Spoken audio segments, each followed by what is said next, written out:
ಅದು ಇಂಥ ದೊಡ್ಡ ಸಿಟಿಲಿ ವೀಕೆಂಡ್ಗಳಲ್ಲಿ ಬ್ಯುಸಿ ಇರೋರನ್ನ ಹಿಡಿದಿಟ್ಟು ಸಂಜೀವ್ ಕುಲಕರ್ಣಿ ಅವರಿಗೆ ಸಂಭ್ರಮ ಸೌರಭ ನಿಮ್ಮೆಲ್ಲರ ಸಹಕಾರದೊಂದಿಗೆ ಬಹಳ ಅದ್ಭುತವಾಗಿ ನಡೀತಾ ಇದೆ. ಇಲ್ಲಿ ಅವರ ಕಾರ್ಯಕ್ರಮಗಳಲ್ಲಿ ಅನೇಕ ಗೀತ ಮಾಲಿಕೆ, ಮಾಸದ ಸಂಭ್ರಮ, ನಗೆ ಮಾತು, ಪ್ರತಿಭಾ ಪ್ರದರ್ಶನ, ಕಲಾರಾಧನ, ಈ ವೈವಿಧ್ಯಮಯ ಕಾರ್ಯಕ್ರಮಕ್ಕೆ ಮೆಚ್ಚಿಕೊಂಡೇ ನೀವೆಲ್ಲ ಸದಸ್ಯರಾಗಿರ್ತೀರಿ.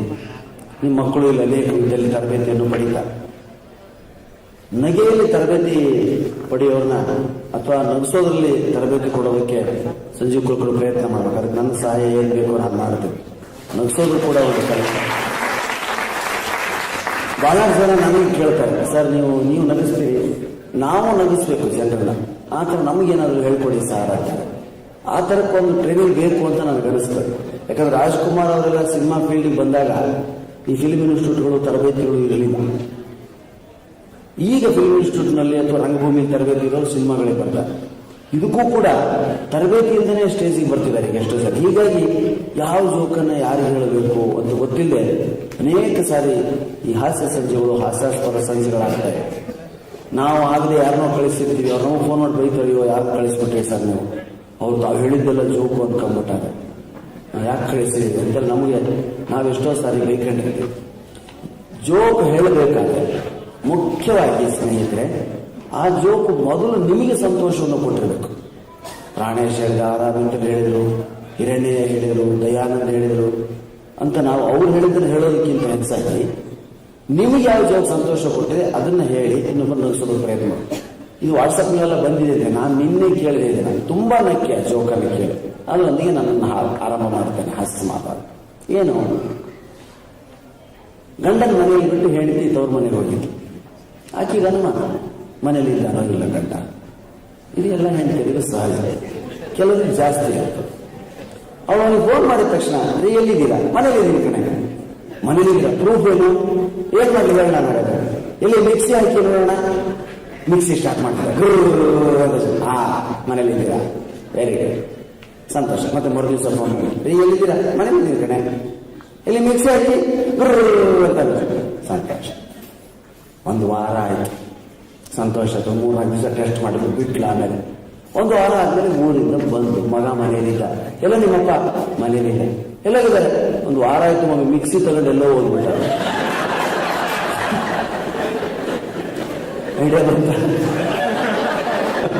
ನೋಡಿ, ಅವರಷ್ಟು ನಕ್ಕ. ಈ ತರ ನಿನ್ನೆ ನಾನು ನಕ್ಕೆ ಕೇಳಿ.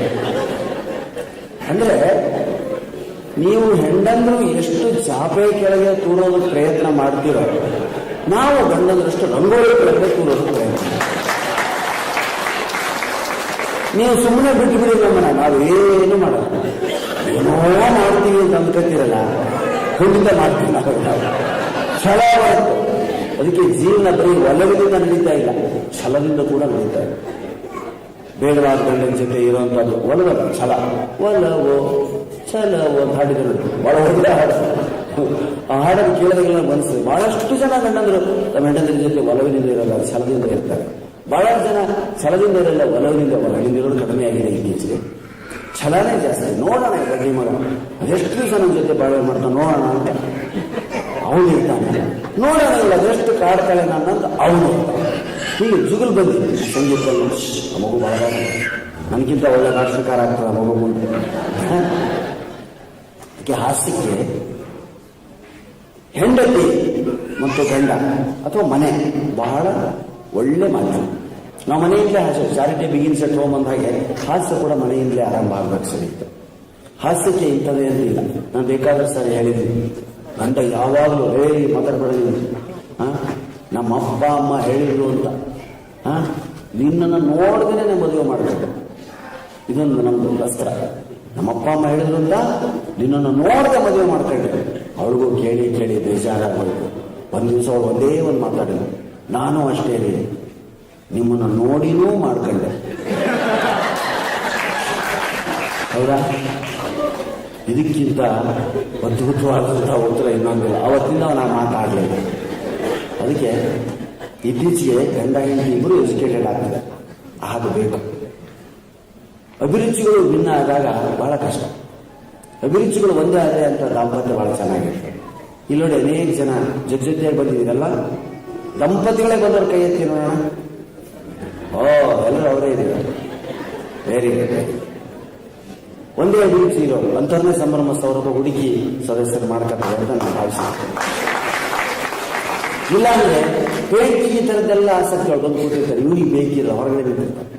10 ನಿಮಿಷಕ್ಕೊಂದ್ಸರಿ ಟೈಮ್ ಹಿಡ್ಕೊಳ್ಳೋದಾರೆ ಅವಳು ಇಲ್ಲಿ ನನ್ನ ನೋಡ್ಬೇಕಾ, ಆಡಿಯನ್ಸ್ ನೋಡ್ಬೇಕಾ, ಅವನು ನೋಡ್ಬೇಕಾ, ತಿರ್ಗಿ 10 ನಿಮಿಷ ಹೋಗಿ ಬನ್ನಿ ನಾನು ಬರ್ತೀನಿ ಅಂತ ಎಲ್ಲೋ ಹೋಗ್ತಾನೆ, ಸ್ಮೋಕ್ ಮಾಡ್ತಾನೆ, ಕಾಫಿ ಏನು ಕುಡಿತಾರೆ, ಮತ್ತೆ ಬರ್ತಾರೆ, ಆಯ್ತಾರೆ. ಜನ ಎಲ್ಲ ಅವನು ನೋಡೋದಕ್ಕೆ ಬಿಡ್ತಾರೆ. ಇಲ್ಲಿದ್ದ ಅವನಿಗೆ ಚೆನ್ನಾಗಿ ಕಾಣ್ತಿರ್ತಾನ. ವಿವಿಧ ಹಾವಭಾವಗಳು ಬೇಕಿಲ್ಲ.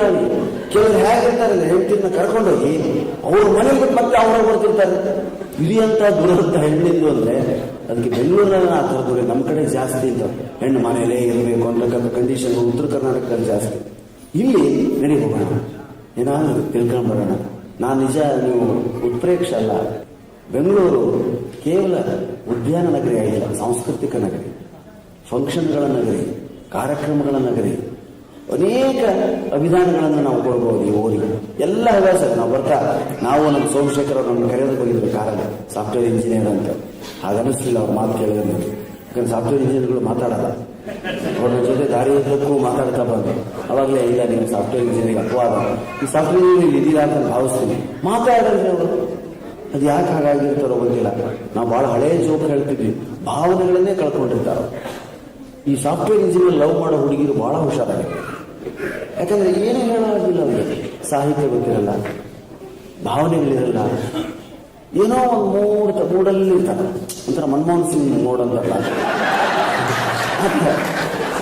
ಹೌದು ಅಲ್ಲೋ, ಇನ್ನು ಅನುಮಾನ ಹೇಳೋ ಬೇಡ, ಇದು ಹೌದು ಅಲ್ಲೋ.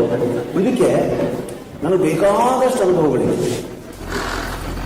ನಾನೊಂದು ಸಾರಿ ಟ್ರೈನಲ್ಲಿ ಹೋಗ್ತಿರ್ಬೇಕಾದ್ರೆ AC ಹೋಗಿ ನಂದು ಅಪ್ಗ್ರೇಡ್ ಆಗಿ H1ಗೆ ಆಗಿಬಿಟ್ಟಿತ್ತು. ಅದು ತೀರಾ ರಿಸರ್ವ್ಡ್ ಕಂಪಾರ್ಟ್ಮೆಂಟ್. ಅಲ್ಲಿ ನಾವು ಆಗಿಲ್ಲ. ನಾನು ಜನರಲ್ ಕಂಪಾರ್ಟ್ಮೆಂಟ್ಗಳು ತುಂಬಾ ಇಷ್ಟಪಡ್ತೀನಿ. ಜೀವನಾನುಭವ ಸಿಗಬೇಕು ಅಂದ್ರೆ ಜನರಲ್ ಕಂಪಾರ್ಟ್ಮೆಂಟ್ಗಳಲ್ಲಿ ಅಡ್ಡಾಡಬೇಕು. ನೋಡಿ, ಉತ್ತರ ಕರ್ನಾಟಕದ ಜನ ಹೆಚ್ಚಾಗಿ ಜನರಲ್ ಬೋಗಿಗಳಲ್ಲಿ ಅಡ್ಡಾಡ್ತಾರೆ. ಮಹಾತ್ಮ ಗಾಂಧೀಜಿ ಕೂಡ 3rd ಕ್ಲಾಸಲ್ಲಿ ಪ್ರಯಾಣ ಮಾಡ್ತಿದ್ರು. ಯಾಕೆ? ಜೀವನ ಅರ್ಥಗತಿ. ನಾವು AC ಗಳು ಹೊಟ್ಟೆ ಇರಬಾರ್ದು, ಯಾರು ಇರಬಾರ್ದು. ಹೋಗಿದ್ದೀನಿ ಸ್ನೇಹಿತರೆ AC ಬೋಗಿಗಳಲ್ಲಿ 2 ಟೈರ್ 3 ಟೈರ್. ಎದುರುಗಡೆ ಇರೋರು ಮಾತಾಡೋಲ್ಲ. ನಾನೇನು ಟ್ರೈನಲ್ಲಿ ಇದೀನೋ ಸ್ಮಶಾನದಲ್ಲಿ ಇದೀನೋ ಅನ್ನೋ ಸಣ್ಣ ಗಾಳಿ ಇದೆ. ಸೊತ್ತೆ ಹೋಗಿದ್ದೀನಿ ನಾನು. ಎಲ್ಲರಿಗೂ ನನ್ನ ಫ್ರಿಜ್ಜಲ್ಲಿ ಇಟ್ಟಿದ್ದಾರೆ ನನ್ನ ಬಾಡಿನ. ಈಗ ಎದುರುಗಡೆ ಇರೋರು ಮಾತಾಡಲ್ಲ. AC ಇರೋರು ಮಾತಾಡಬಾರ್ದು ಒಂದು ರೂಲ್ ಇದೆ. ಇವರು ಎದೆ ಜನರಲ್ ಬೋಗಿಲೇರಿ ಎಲ್ಲಿಗೆ ಅಂತ ಕೇಳ್ತಾರೆ. ಪಕ್ಕದಲ್ಲಿ ಸ್ವಲ್ಪ ಸ್ಥಳ ಮಾಡಿ ಕೊಡ್ತಾರೆ. ಇಷ್ಟಿಷ್ಟು ಅಗಲ ಸೀಟ್ ಇರ್ತದೆ AC. ಒಬ್ಬರೇ ಕೂತಿರ್ತಾರೆ. ಜನರಲ್ ಬೋಗಿ ನೋಡಿ, ಟ್ರೈನ್ ಬಿಡಿದ ತಕ್ಷಣ ಮಾತು ಹಾಡು. ಉತ್ತರ ಕನ್ನಡ ಟ್ರೈನ್ಗಳು ಬಿಜಾಪುರ ಬೆಂಗಳೂರಿಗಳಂತೂ ರೊಟ್ಟಿ ಬಿಚ್ಚಿ ಬಿಡ್ತಾರೆ.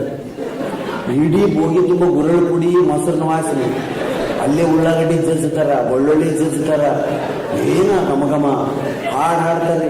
ಅದ್ರಾಗ ಒಂದು ಹುಡುಗ ಕಿಟಕಿ ಕಡೆ ನೋಡ್ಕೊಂತ ಕೂತಿರ್ತಾನೆ. ಅರ್ಥ ಆಗಿಬಿಡ್ತೈತೆ, ತಮ್ಮ ಏನೋ ತಿಂದಿರೋದಿಲ್ಲ, ನೌಕರಿ ಹುಡ್ಕೊಂಡು ಏನ್ ಬೇಕು ತಗೋ ಅಂತ ರೊಟ್ಟಿ ಕೊಡ್ತಾರೆ. ಅವ ಸರಕ್ನ ರೊಟ್ಟಿ ಇಸ್ಕೊಂಡು ತಿಂದ ಅಂದ್ರೆ ಟಿಕೆಟು ಇಲ್ಲವುದಿಲ್ಲ ಅಂತ ಕೇಳ್ತಾರೆ. ನೋಡಿ, ಇದನ್ನ ಯಾವ ಶಾಲೆಗಳು ಕಲಿಸಲ್ಲ. ಟಿಕೆಟು ಇಲ್ಲೋದಿಲ್ಲ, ಹೌದ್ರಿ ಇಲ್ಲ.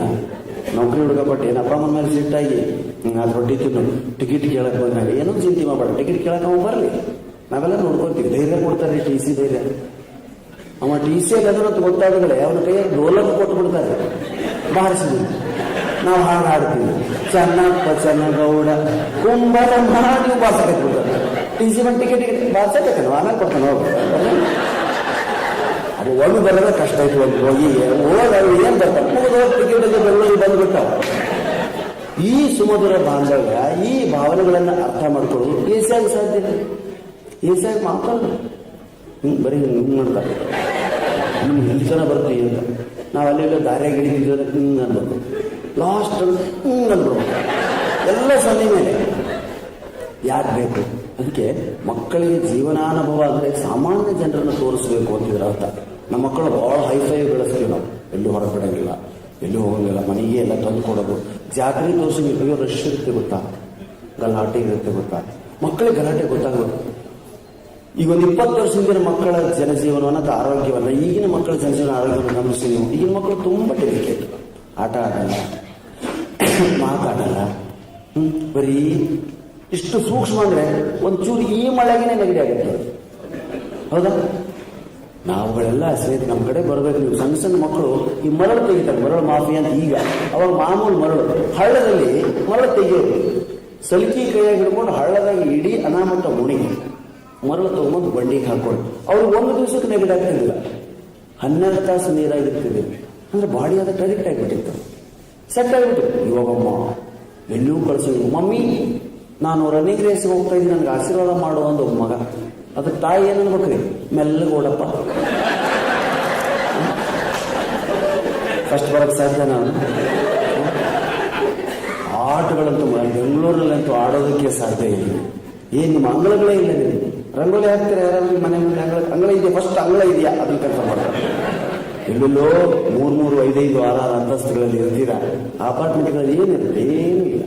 ರಂಗೋಲಿ ಹಾಕಿ ಸ್ಟಿಕ್ಕರ್ ಅಂಟಿಸ್ಕೊಡು, ಅದನ್ನ ನೆಕ್ಸ್ಟ್ ಮನೆ ಒಂದು ತುಳ್ಕೊಂಡು ಹೋಗ್ತಿರ್ತಾರೆ. ಹೌದಾ? ಆ ಥರ ಅಂಗಳ ನಮ್ಮ ಕಡೆ ಬೇಕಾದಷ್ಟು ಅಂಗಳ. ನಾವವ್ರು ಹಳೇ ಜೋಕಿದು, ಬೆಂಗಳೂರಿನ ನಾಯಿಗಳು ಬಾಲ ಹೀಗಲ್ಲಾಡಿಸಲ್ಲ, ಹೀಗಲ್ಲಾಡಿಸಲ್ಲ.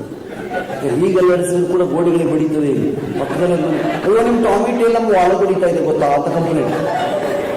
ಆದರೆ ಹಳ್ಳಿಗಳಲ್ಲಿ ಜನಜೀವನ ಆಗಿಲ್ಲ. ಹಳ್ಳಿಗಳಲ್ಲಿ ಮಾನವೀಯತೆ ಜಾಸ್ತಿ, ಸಿಟಿಗಳಲ್ಲಿ ನಾಗರಿಕ ಪ್ರಕ್ರಿಯೆ ಜಾಸ್ತಿ. ಕಂಪ್ಲೇಂಟ್ ಮಾಡ್ತೀವಿ ನೋಡಿ, ರೇಡಿಯೋ ಸ್ವಲ್ಪ ಸೈಲೆಂಟ್ ಮಾಡಬೇಡಿ, ಜೋರಾಗಿ ಹರಿಸ್ಬೇಡಿ, ಕೂಗ್ಬೇಡಿ, ಪಕ್ಕದಲ್ಲಿ ನಾವು ಪೇಷಂಟ್ ಇದ್ದಾರೆ, ಹಿಂಗೆಲ್ಲ. ಯಾರು ಪೇಷಂಟ್ ಹಂಗಿಲ್ಲ, ಸುಮ್ಮನೆ ಅವ್ರಿಗಂತ ವಯಸ್ಸು ಕೇಳಿದ್ರೆ ಪೇಷಂಟ್ ಆಗ್ತೀವಿ ಅನ್ನೋ ಭಯ, ಅದಕ್ಕೆ ಅವ್ರು ಹೇಳ್ತಿರ್ತಾರೆ. ಮಕ್ಕಳಿಗೆ ಆಟಗಳು ಗೊತ್ತಿಲ್ಲ. ಕಬಡ್ಡಿ ಆಡೋ ಮಕ್ಕಳನ್ನ ಬೆಂಗಳೂರಿನಲ್ಲಿ ನಾನು ನೋಡೇ ಇಲ್ಲ. ಕಬಡ್ಡಿ ಅತ್ಯಂತ ಆರೋಗ್ಯಕರವಾದಂಥ ದೇಶೀಯ ಆಟ. ಯಾವುದೋ ಕ್ರಿಕೆಟ್ ಸ್ಟಾರ್ಟ್ ಆಯ್ತು ನೋಡ್ರಿ, ಇವಾಗ ಏನಾಯ್ತೆಲ್ಲ ನಿಲ್ಸಿತ ವರ್ಲ್ಡ್ ಕಪ್ ಜ್ವರ ಆಯ್ತು. ಇನ್ಮೇಲೆ ಇದು IPL. ನಾನು ಅತ್ಯಂತ ದಡ್ಡ ಅಂದ್ರೆ 2 ವಿಷಯಗಳಲ್ಲಿ, ಒಂದು ಮ್ಯಾಥಮೆಟಿಕ್ಸು, ಒಂದು ಕ್ರಿಕೆಟ್. ನನಗೆ ಇದರಲ್ಲಿ ಏನೂ ಗೊತ್ತಿಲ್ಲ. ಮ್ಯಾಥಮೆಟಿಕ್ಸು ನನ್ನ ವೈರಿ ಸಬ್ಜೆಕ್ಟ್. ನಾನು ಬಾಲ್ಯದಿಂದಲೂ, ಮತ್ತೆ ನೀವು ಆಶ್ಚರ್ಯ ಆಗ್ಬೋದು, ನಾನು ಬಿಕಾಮ್ ಗ್ರಾಜುಯೇಟ್. ಅದಕ್ಕೆ ಹಾಗಾದ್ರೆ ಅಂತ ಮಾತ್ರ ಕೇಳಬೇಡಿ.